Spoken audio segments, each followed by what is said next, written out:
Bonjour et bienvenue dans le calendrier de l'Avent du produit.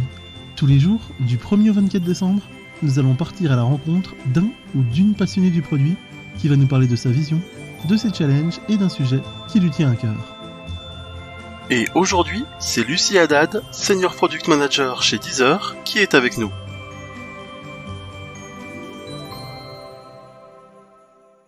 Salut Lucie, comment ça va ? Salut Timothée, ça va et toi ? Ouais, ça va très bien. Est-ce que tu peux te présenter en quelques mots ? Je m'appelle Lucie, je suis Senior Product Manager chez Deezer depuis 2 ans et demi.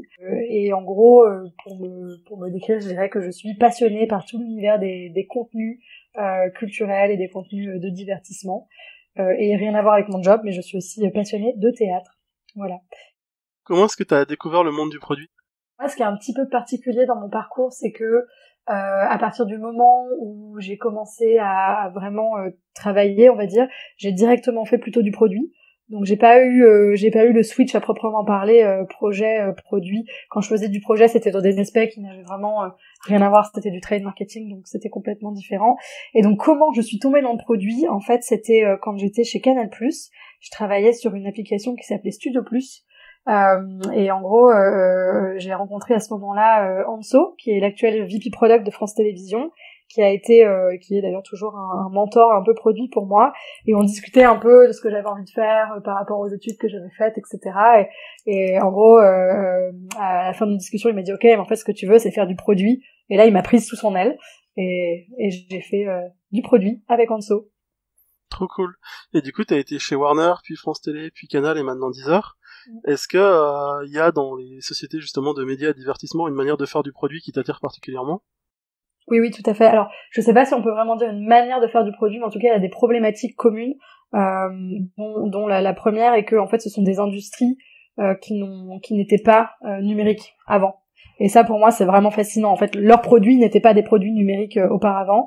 Et pourtant, maintenant, c'est difficile d'envisager l'industrie de la musique comme l'industrie du film comme étant non numérique. Tu vois ce que je veux dire ? Il y a vraiment eu le produit de fait, c'est énormément numérisé. Donc c'est ça qui me fascine. Après, il y a globalement différentes manières de faire du produit dans ces boîtes-là, mais on retrouve un peu des constantes qui moi me sont chères, comme la logique de catalogue, certains stakeholders qui vont être très particuliers à ces industries ou des choses comme ça. Et du coup, chez Canal, t'étais plus dans la partie film, c'est ça ? Oui, alors en fait chez Canal, quand je travaillais sur Studio Plus, c'était une application qui produisait et distribuait des séries de format court. Donc en gros, c'était des séries de 10 épisodes de 10 minutes. Et donc du coup, elles étaient produites évidemment par la grande machine Canal+, et distribuées via cette application Studio Plus. Est-ce que c'est facile de faire du produit en télévision ? Parce que en gros, moi j'ai travaillé dans ce secteur-là pendant, je crois, 6 ans, et j'étais plus côté programme et côté boîte de prod. Mais l'impression que j'avais, c'est que à la fois il y avait un peu des éléments de discovery avec l'idée de en amont tester la mécanique rapidement pour pouvoir itérer, faire du benchmark, faire un pilote, prendre les retours des spectateurs test et itérer. Et en même temps, j'avais l'impression qu'il y avait aussi quand même des cycles très longs, notamment côté chaîne, où forcément il y a des enjeux financiers qui sont énormes quand tu commandes 20 ou 30 épisodes d'un truc qui coûte des dizaines voire des centaines de milliers d'euros par épisode. Bah forcément t'as moins envie de prendre des risques et tu peux moins te le permettre. Et du coup je me demandais est-ce que pour toi genre c'est un secteur qui peut entièrement passer en mode produit, ou est-ce que c'est limité à certains secteurs comme le digital ? C'est super intéressant comme question, à laquelle je vais répondre avec beaucoup d'humilité, étant donné que moi j'ai fait de la distribution et pas de la prod, mais c'est une question que j'adore. C'est un sujet que j'adore plutôt, et en fait je pense que ça touche à plusieurs choses. Il y a en effet le fait de faire des épisodes pilotes ou de tester des concepts, etc., où là on va retrouver le mindset un peu produit. Et ensuite il y a les chaînes de production qui peuvent, et quand je dis chaîne de production je veux dire tout l'assemblage en fait du produit qui peut être long. Et moi je rajouterais même quelque chose, tu vois, si on se parle de ce qui peut se passer en télé ou de ce qui peut se passer au cinéma, on touche à de l'art. Est-ce que l'art doit se tester au préalable ? Tu vois, je ne sais pas, c'est des questions quasi philosophiques. Est-ce que je dois tester mon produit artistique avant de le sortir ? Est-ce que c'est vraiment quelque chose que je dois faire ? Est-ce que c'est mieux si je le fais ? Est-ce que c'est mieux si je le fais pas ? Donc bref, sujet hyper intéressant. Je pense d'un point de vue plus pragmatique que pour certains aspects, oui, il y a des choses qui se prêtent très bien au mindset produit, ce que tu disais, hein, les pilotes d'émission, les tests de concept, les pilotes de série également. Et ensuite, il y a quelque chose aussi qui s'y prête très bien, c'est la réadaptation en fonction de comment ça fonctionne. Donc soit en télévision, donc tu vois là c'est tout ce qu'on avait avec Médiamétrie, etc. Soit même directement sur les plateformes numériques, où tu peux réadapter en fait ta saison 2, en gros. C'est simplement c'est des échelles plus longues en fait, mais tu peux retrouver un peu le même mindset entre une saison 2, saison 3, tu peux complètement appliquer beaucoup de principes produits. Et là aujourd'hui, donc comme tu le disais au début, t'es senior PM chez Deezer. Est-ce que tu peux expliquer quelle est votre vision produit et votre mission? Donc en fait, nous notre vision produit à l'échelle de la boîte, hein, c'est de transformer Deezer où on est actuellement ce qu'on appelle un DSP, donc ça c'est dans le jargon, ça veut dire Digital Streaming Platform, et on veut transformer Deezer d'un DSP à ce qu'on va appeler demain un ESP, donc c'est une Experience Services Platform, où justement en tant qu'utilisateur tu pourras vraiment ressentir des émotions particulières, tu pourras apporter tout soutien à tous les créateurs de contenu, tu pourras faire des découvertes qui ont vraiment du sens pour toi, tu pourras partager ces expériences super riches avec d'autres gens. Ça c'est la vision qu'on a pour le produit, et notre mission à la fois en tant qu'équipe produit, mais en fait c'est une mission qui est la même pour toute la boîte. Et là je suis désolée, je vais le dire en anglais parce que je trouve que c'est un peu plus fort et qu'on utilise tout le temps l'anglais au travail, donc c'est les mots qui me viennent naturellement à l'esprit. C'est Unlock the Full Potential of Music. Ça c'est ce pourquoi on se bat tous les jours. Et comment s'organise du coup le produit chez Deezer? Ouais, belle question aussi. Donc aujourd'hui, la manière dont nous sommes organisés chez Deezer côté produit, c'est qu'on est divisé en 3 startups. Donc ce qu'on appelle startup, c'est ce qu'on appellerait en général dans d'autres boîtes des business units, tu vois, ou des divisions. Et dans chaque startup, tu vas avoir des verticales. Ok. Pour nous, c'est important de garder le mot startup parce que chaque startup va pouvoir avoir un mode de fonctionnement différent, et on veut absolument garder cet esprit startup qui est encore très présent chez Deezer, alors que clairement, on n'est plus du tout sur une startup, on est sur une scale-up très très scale. Donc aujourd'hui, on a trois startups côté produit. On a une startup qui s'appelle Customer and Monetization, dans laquelle tu vas retrouver 2 verticales, une verticale plutôt sur toute la partie monétisation et une verticale sur toute la partie plutôt acquisition. Ensuite, tu as une deuxième startup qui s'appelle Partnership, dans laquelle en fait tu vas retrouver tous les développements de produits en lien avec des produits tiers. Donc tu vas avoir toutes les applications pensées pour le big screen, la TV, tout ce qui va être autour de la voice, donc l'intégration dans des devices connectés en fait si tu veux, et tout ce qui va être deal B2B. Donc ça c'est quand on passe des deals notamment par exemple avec Bouygues ou avec Orange, et donc comment est-ce qu'on intègre notre produit dans leurs offres. Et tu vas avoir une dernière startup à laquelle j'appartiens qui s'appelle Core Product, où on va vraiment dessiner l'ensemble de l'expérience Core, hein, donc tout le cœur du produit, où dedans tu vas avoir une verticale qui s'appelle Listener, donc qui est vraiment l'expérience que vivent les utilisateurs dans l'application. Donc typiquement la search, les favoris, la recommandation. On va avoir une autre verticale dans laquelle se trouve mon équipe qu'on appelle industrie, qui est en fait une verticale qui fait du B2B2C en fait, puisque on est certains de nos utilisateurs, enfin une partie de nos utilisateurs sont directement des gens de l'industrie.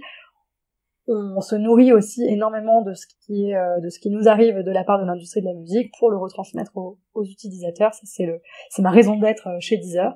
Et enfin, tu as une dernière verticale qu'on appelle Data Operation, qui en fait est transverse, hein, et qui permet enfin c'est là où on va retrouver toutes les notions de data lake, etc. Eux, leurs utilisateurs, c'est évidemment les data analysts. Et il y a une étude du Ticket qui est sortie il y a quelques jours qui mettait donc Deezer dans le top 10 des entreprises en France où les gens du produit avaient envie de travailler. Et j'ai l'impression aussi qu'il y a pas mal de gens, que Deezer est avec Blablacar une des boîtes qui a été un tremplin pour beaucoup de gens qui ont fait des grandes carrières dans le produit. Est-ce qu'il y a quelque chose qui fait de Deezer justement un endroit si particulier pour faire du produit ou pas? Et oui, déjà, écoute, je nous souhaite à nous tous, product managers chez Deezer, d'avoir de très belles carrières comme nos copains de Blablacar. Oui, je pense qu'il y a plusieurs choses. Déjà, il y a quelque chose qui n'est pas que Deezer, hein, qui serait la même chose en réalité chez Spotify, qui doit être la même chose chez Qobuz, c'est le domaine d'activité. c'est une chance de pouvoir travailler dans la musique, donc ça rend le truc un peu particulier. Et, si tu veux, ça fait que c'est une entreprise dans laquelle tu vas retrouver beaucoup de gens passionnés et donc passionnants. Donc je pense que ça participe vraiment un peu au côté magique qu'il y a chez Deezer. Et sinon, je pense qu'il y a quelque chose qui est très vrai. Alors même si la boîte grandit énormément, même si du coup on a de plus en plus de process, même si on va retrouver certaines lourdeurs qu'on retrouve dans toutes les scale-up, il y a énormément de place pour la créativité. Tu vois, nous on dit souvent innovation is part of our DNA, et on essaye de vraiment faire en sorte que ce soit le cas. Donc oui, c'est top pour faire du produit. J'avais une question aussi sur le fait que, aujourd'hui le marché du streaming c'est un marché qui est fortement concurrentiel. Deezer a été un des pionniers arrivés, mais il y a les GAFA qui ont rejoint la partie. Comment est-ce que du coup tu t'organises côté produit pour te différencier et pas donner l'impression que t'es une app interchangeable avec plein d'autres, et justement pour essayer de cultiver la préférence des utilisateurs et leur rétention à long terme, surtout que contrairement à une appli de streaming vidéo ou comme Netflix qui peut vraiment produire énormément de contenus originaux, là il y a quand même une base qui est la musique, qui est un socle commun pour toutes les applis. Ouais, tout à fait. Alors c'est pareil, c'est une question que j'adore, sur laquelle je pourrais discourir des heures, mais je vais essayer de pas le faire. Déjà, il y a déjà il y a un premier truc qui nous différencie fondamentalement de ce qui se passe côté GAFA, même si c'est pas forcément ce que l'utilisateur va voir, mais c'est que ce soit Apple ou que ce soit Amazon par exemple, ils n'ont pas besoin de leur service de streaming pour être rentables. Donc en fait c'est pareil pour YouTube, Google n'a pas du tout besoin de la musique pour vivre. Donc ils sont sur des business models qui déjà sont différents et qui font qu'ils vont avoir des réflexions de produits différentes. Maintenant, en effet, et ta question est d'autant plus intéressante du fait que ces dernières années, l'évolution de tous ces produits, c'était plutôt de se ressembler beaucoup pour créer un peu des normes d'usage. Sauf que voilà, le streaming ça date depuis suffisamment longtemps, donc on peut un peu se différencier justement de ces normes d'usage sans trop perturber les utilisateurs, et c'est exactement ce qu'on essaye de faire. En proposant des expériences qui vont aller plus loin dans l'émotionnel. En gros, c'est un peu ce qu'on va essayer de chercher. Tu vois, récemment, j'ai travaillé sur la traduction des paroles. C'est quelque chose qui a énormément marché. On s'est lancé bien avant Spotify là-dessus, par exemple. Tu vois, ça, c'est des moyens de se différencier. Là, on va bientôt, on est en train de lancer des choses qui sont plutôt autour vraiment du côté jouer un peu dans l'app. J'essaie de pas en dire trop pour garder un peu de teasing pour les gens qui auront envie de découvrir. Mais tout ça c'est pareil, tu vois, c'est très comment est-ce qu'on va aller plus loin. Ensuite, l'angle qu'on prend nous comme différenciation, c'est vraiment qu'on va être home of music, ce qui n'est pas le cas de certains de nos concurrents, notamment ce qui n'est pas le cas de notre concurrent Tout en Vert, qui lui se focalise sur tout l'audio. Nous, on va se recentrer vraiment sur la musique et ce qu'on peut apporter comme expérience autour de la musique, y compris comme expérience nouvelle. C'est ce qu'on fait avec le live stream.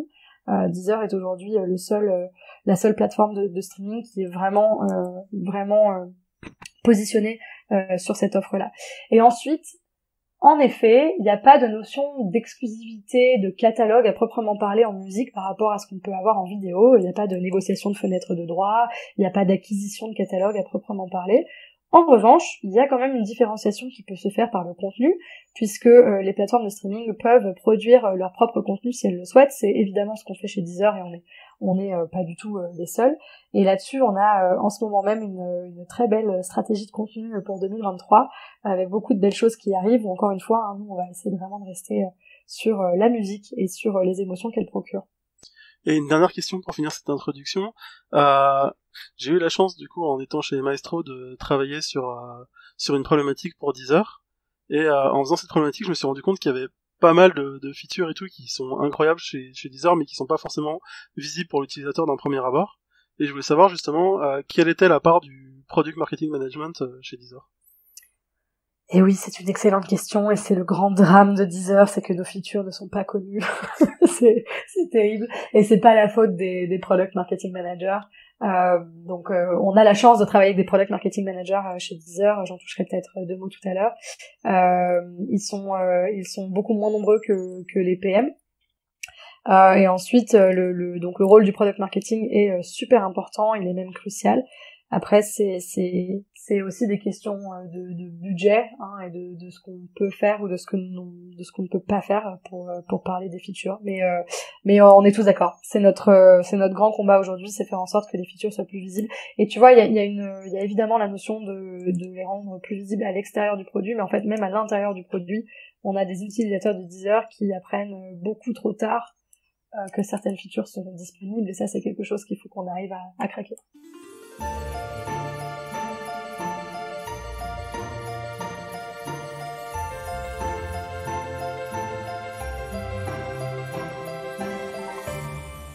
On passe maintenant à la deuxième partie qui concerne plus ta vision du produit.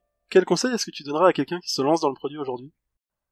Ouh, c'est une belle question. À quelqu'un qui se lance dans le produit, je pense que je lui conseillerais de choisir son produit et son manager. Et toi, il y a quelque chose que tu aurais aimé de savoir justement avant de te lancer dans ce métier ou pas? Quelque chose que j'aurais aimé savoir, ouais, justement, c'est un peu un des sujets qui me tient à cœur et qu'on aura peut-être l'occasion de développer après. Je pense que j'avais pas conscience quand j'ai commencé à faire du produit, je pense que j'avais pas tout de suite conscience de la force des binômes du produit et de ce rôle que devait prendre le product manager dans la création de ces binômes en fait, et du coup de la proactivité que ça demandait. Et pareil, alors je pense que tous les gens qui feront semblant de pas être d'accord avec moi mentent un petit peu. Je pense que c'est un métier avec énormément de charge mentale. Quelle que soit la manière dont il est pratiqué, quelle que soit l'organisation de l'entreprise, quels que soient les processus de travail qui sont installés. Et ça c'est pareil, je sais pas si je l'avais bien réalisé au tout début quand j'ai commencé à faire du produit. Ça me pose pas nécessairement de problème, mais je pense que je l'avais pas en tête. Et aujourd'hui, comment tu vois le monde du produit évoluer? Ce que je vois par ce que je lis, c'est qu'il y a de plus en plus de spécialisation dans le monde du produit, hein. Il y a plein de nouveaux métiers qui sont en train d'émerger. Alors on peut en penser ce qu'on veut. Moi par exemple, je crois pas du tout au product ops, c'est même une notion qui me pose problème. Mais à côté de ça, enfin bon bref, c'est juste un avis qui va lancer le débat, je pense, parce que c'est pas forcément une pensée très courante. Donc je vois qu'il y a beaucoup de spécialisation, et en même temps, on voit aussi qu'on demande aux product managers d'avoir des profils de plus en plus généralistes quant à leur background. Donc assez intéressant comme évolution. Voilà. Même au-delà, avec les product builders qui arrivent, ouais. Où t'es censé avoir carrément des compétences en no-code qui se rajoutent. Oui, mais ça, je pense que, ça c'est pareil. Je pense que ça va concerner certains domaines d'activité, pas tous. Ce sera quand même assez spécifique. Tu sais, il y a aussi parfois il y a un écart entre le produit tel qu'il est réellement et que tu peux voir quand tu regardes l'ensemble des baromètres, etc., qui sont publiés, et le produit dont on entend parler dans les podcasts, dans les articles, etc., etc. Je suis pas sûre que la majorité des product managers se mettent à faire du no-code demain. Et aujourd'hui, c'est quoi tes plus grands challenges? Aujourd'hui, mes plus grands challenges, écoute, là, en ce moment, je suis en train de finaliser ma vision pour 2023. Donc, je pense que c'est un peu mon gros challenge du moment. Et ensuite, je dirais que mon deuxième grand challenge, mais c'est un challenge pour moi comme pour les products de Deezer, c'est de vraiment réussir cette transformation qu'on est en train d'enclencher. 2023, ça va être une année très importante pour nous. Qu'est-ce qui fait du coup pour toi une bonne équipe produit et un bon product manager, sans forcément rentrer dans le côté binôme dont on parlera plus tout à l'heure? Ça marche. Alors, pour construire une bonne équipe produit, c'est une question que j'adore aussi, sur laquelle j'avais eu l'occasion de m'exprimer il y a un an, je crois. Donc, pour construire une bonne équipe produit, je pense que ce qui est important, c'est d'avoir des product managers qui ont des profils divers et variés. Je pense que c'est très très important, afin que, en gros, en tant que constructeur ou constructrice d'équipe, tu puisses au maximum couvrir toutes les aspérités que tu peux avoir dans tous les profils. Ce que je veux dire concrètement par là, c'est que c'est très important d'avoir un profil qui va être orienté organisation d'équipe, méthode de travail, etc., et qui va pouvoir nourrir l'ensemble des équipes. Tu vois, tu peux pas avoir que des PM qui sont passionnés par ça. C'est très bien d'avoir des PM qui sont plutôt ce que j'appelle des PM un peu visionnaires. Tu vois, des PM qui ont des idées, des PM qui vont être capables d'être très hands-on aussi, etc. Tu vois. Et voilà. Enfin, en gros, c'est vraiment la diversité des profils, tant sur les backgrounds que ce qu'ils ont envie de faire, que ce que sont leurs capacités aujourd'hui. Je pense qu'il y a quelque chose d'autre qui est très très important, surtout aujourd'hui où je vois qu'il y a une énorme seniorisation des postes de product manager. Il y a beaucoup de boîtes qui ne recrutent plus que des senior product managers.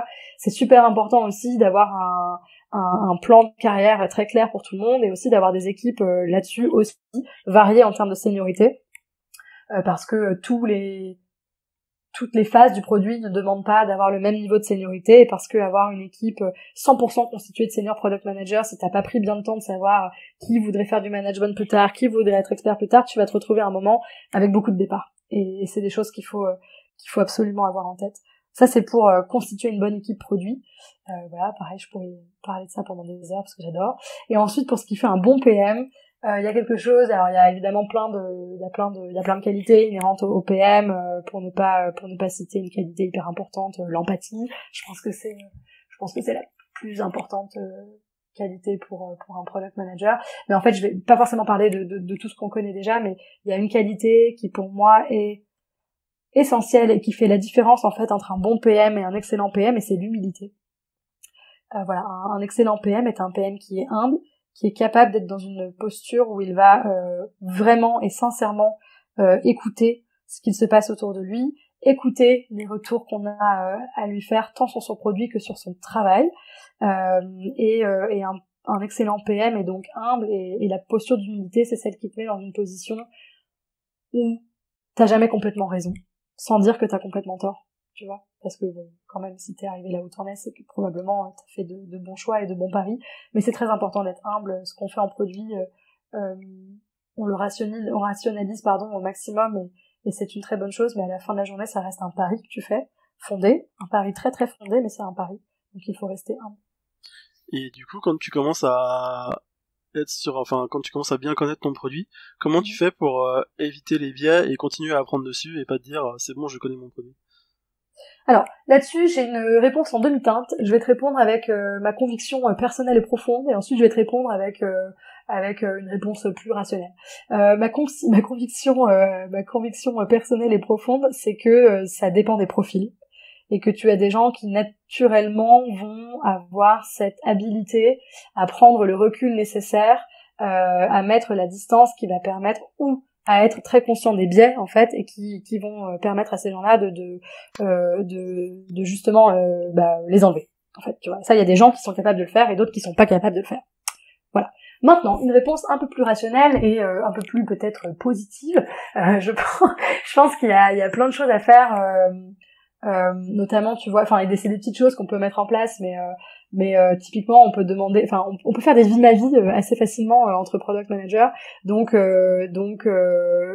dans les moments où tu sens que t'as un peu la tête dans le guidon, que t'es en train de devenir de plus en plus biaisé, peut-être que c'est le moment de switcher avec un autre PM juste pour une semaine, tu vois, pour se rafraîchir un peu les idées, pour prendre l'air, on va dire, mentalement, et enlever un petit peu les biais. Et sinon, pareil, un autre petit tips que je trouve très pratique, c'est de réfléchir à plusieurs.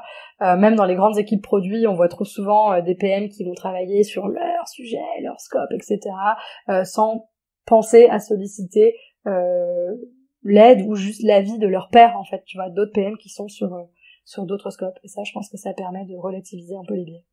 Ouais, surtout que ça aide à garder aussi une vision d'ensemble. Ah oui, en plus, complètement, ça t'aide à gérer la transversalité, etc., ça c'est clair. Mais même, tu vois, toi, en tant que PM sur ton sujet, franchement, mais pareil, tu vois, ça pour moi, c'est une skills que t'es en droit de demander à des PM seniors, hein, tu vois, de savoir retirer leur tête du guidon et d'avoir des méthodes pour justement débiaiser et prendre de la distance. Et une dernière question avant de passer au thème du jour. Comment est-ce que, en tant que PM, tu vois, comment est-ce que tu ressens des utilisations du produit qui sont inattendues?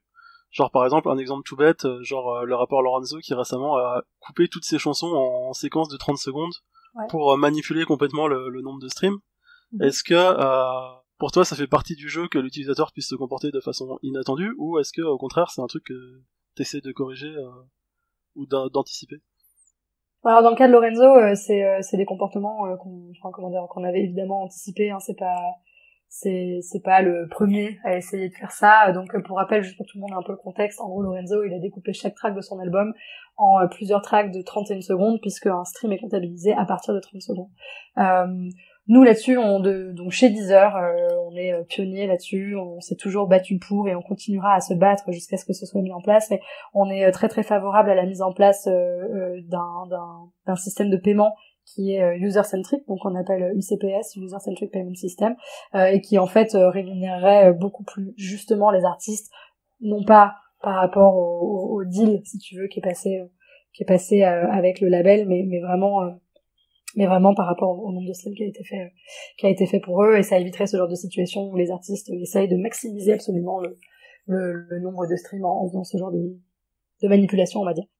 Personnellement, je pense que c'est souvent très intéressant parce que ça met en exergue des problèmes. Tu vois, typiquement, là, Lorenzo, ce qu'il met en exergue, c'est un problème que toute l'industrie de la musique connaît, qui est la rémunération des artistes, hein. C'est pas le premier artiste à critiquer les modèles de rémunération. Ensuite, c'est charge à l'ensemble de l'industrie parce que là-dessus, je tiens vraiment à rappeler que ni Spotify, ni Deezer, ni aucun DSP ne sera le seul à prendre la décision de comment sont rémunérés les artistes. C'est évidemment des discussions qui sont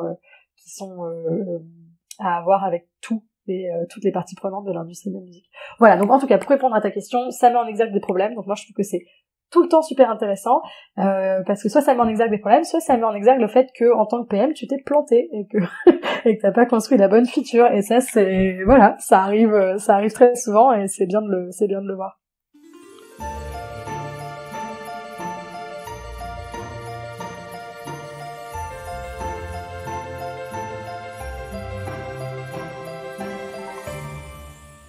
On passe maintenant à la troisième partie, c'est le thème du jour. Et tu as décidé de nous parler des binômes dans le produit. Pourquoi ce choix ? Oui. Parce que c'est un sujet qui est très rarement abordé quand on parle de product management. On parle beaucoup de méthodes, on parle beaucoup de soft skills, de hard skills, et on parle assez rarement, enfin, on va parler de collaboration d'équipe, mais on parle assez rarement des binômes et des duos, en fait, des duos forts que doit construire un product manager, et pour moi, c'est essentiel à la réussite d'un produit. Et du coup, quels sont ces binômes, justement, que tu vois en équipe produit et leur importance ? Alors, sans surprise, il y a évidemment le binôme product manager tech, donc dans la plupart des boîtes c'est lead tech, mais donc ça pourrait être un tech pas forcément lead, ou le binôme product manager product designer. Ça c'est des choses qu'on a l'habitude d'entendre. Pour moi, il y a un binôme essentiel qui est le binôme product manager user researcher, si on a des user researchers indépendants du product design, et évidemment le binôme product manager product marketing manager, qui est ultra important et qui est trop souvent négligé, soit parce que les PMM n'existent pas, soit parce que même dans la collaboration attendue entre PM et PMM, elle se passe beaucoup trop tard pour faire des go-to-market plans, et pour moi ça va bien au-delà de ça. Et ensuite il y a un autre binôme, ou d'ailleurs plusieurs binômes, mais qui est très important et qui est plutôt lié au secteur d'activité de l'entreprise, mais c'est le binôme product manager.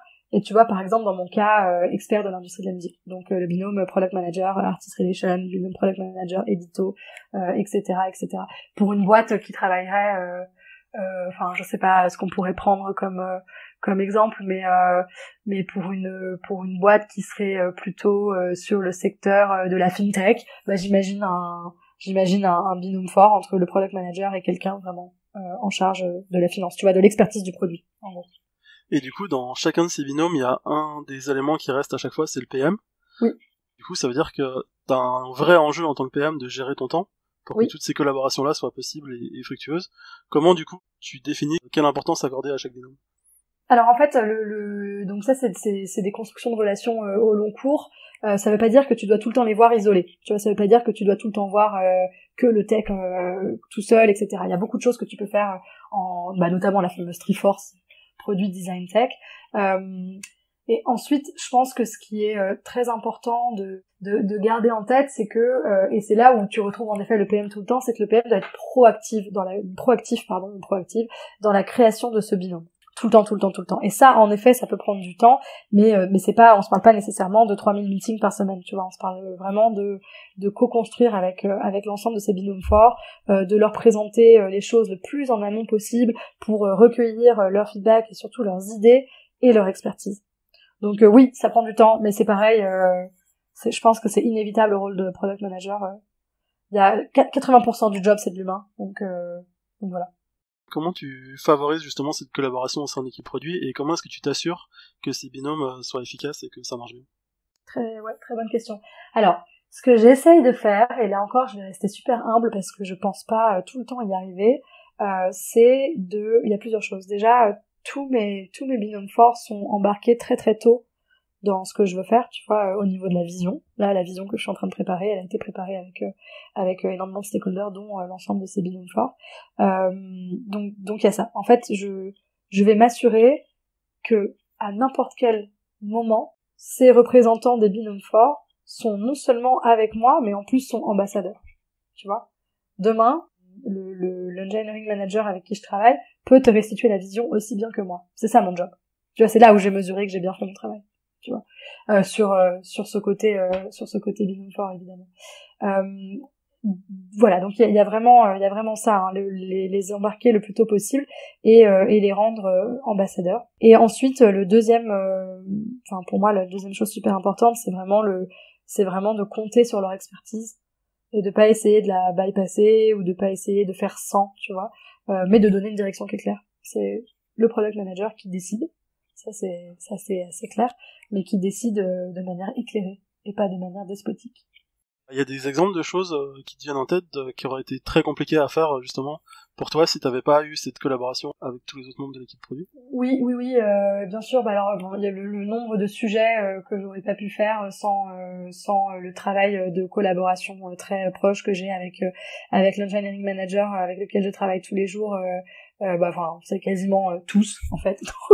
Donc voilà, ça c'était vraiment essentiel. Mais là, on est sur des binômes classiques du produit. Mais bon, je vais repartir sur un binôme qui me tient énormément à cœur, qui est celui avec le product marketing manager. Tout le travail qu'on a fait autour de la traduction des paroles n'aurait pas été possible, on n'aurait pas du tout eu l'impact qu'on a eu sans le travail de Camille qui était PMM sur le sujet. Et tu vois, Camille, elle a travaillé avec moi dès l'élaboration du concept de ce que c'était que des traductions de paroles, du problème que ça allait résoudre, de l'opportunité qu'on allait adresser, tu vois. Et nous, on est vraiment partis sur cette couche émotionnelle supplémentaire qu'on allait apporter à l'utilisateur. On a travaillé ça ensemble. Et donc ça, je suis persuadée que c'est un des éléments forts ce binôme fort en fait a permis de maximiser l'impact, puisque moi, mon job de product manager, c'est de faire en sorte d'avoir de l'impact, tant dans la vie des utilisateurs que pour le business, tu vois. C'est ça mon job. Et donc pour ce faire, j'ai besoin d'autres personnes. Et clairement sur les traductions de paroles, on a eu un nombre de l'adoption, si tu veux, de la fonctionnalité a été énorme, mais ça aurait été impossible sans le concours des PMM. Et pour terminer, t'en as déjà un peu parlé avant, mais est-ce que t'as 3 conseils que tu pourrais partager pour que justement la collaboration entre binômes en équipe produit se passe au mieux, que tu pourrais donner du coup à des PM ou à des gens qui sont amenés à travailler avec des PM? Oui, alors je pense que, en tout cas pour les PM, mon premier conseil c'est soyez proactif ou proactive. C'est très important. C'est au PM de manager ça, donc d'y aller franco, quoi. Attendez pas, subissez pas les choses et soyez à fond. Je pense aussi que mon deuxième conseil, c'est un peu de la redite par rapport à ce que j'ai dit, mais c'est vraiment d'avoir les bonnes personnes au bon moment, et au bon moment ça veut souvent dire très très en avance de phase, et de réfléchir ensemble. Et mon troisième conseil, c'est l'écoute. Et être à l'écoute, ça veut pas forcément dire être d'accord, mais c'est primordial d'écouter les autres. Et voilà, cet épisode du calendrier de l'avant du produit est maintenant terminé. J'espère que vous l'avez apprécié. Je vous souhaite une très bonne journée et on se retrouve demain pour un nouvel épisode. À demain!